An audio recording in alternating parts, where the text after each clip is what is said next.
Tout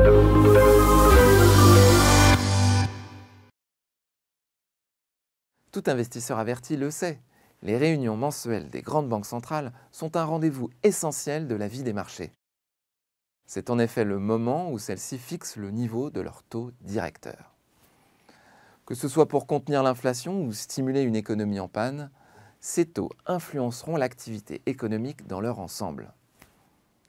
Mais qu'entend-on au juste par taux directeur?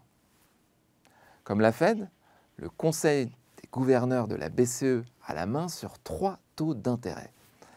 Tout d'abord, le taux de refinancement.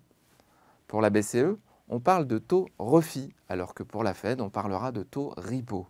Dans les deux cas, il s'agit du taux que les banques commerciales doivent acquitter quand elles empruntent de l'argent auprès de la Banque centrale.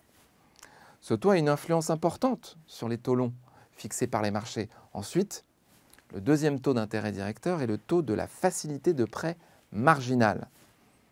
Pour la Fed, on parle du taux d'escompte.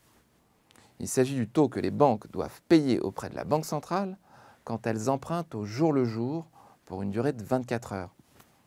Dans ce cas, ces établissements de crédit doivent fournir des collatéraux à la Banque centrale pour garantir le remboursement des sommes empruntées. Enfin, le taux de la facilité de dépôt correspond à la rémunération perçue par les banques commerciales qui déposent de la liquidité auprès de la Banque centrale. Quand ce dernier taux est en territoire négatif, les banques doivent donc payer une prime à la Banque centrale pour que celle-ci garde l'argent ainsi confié.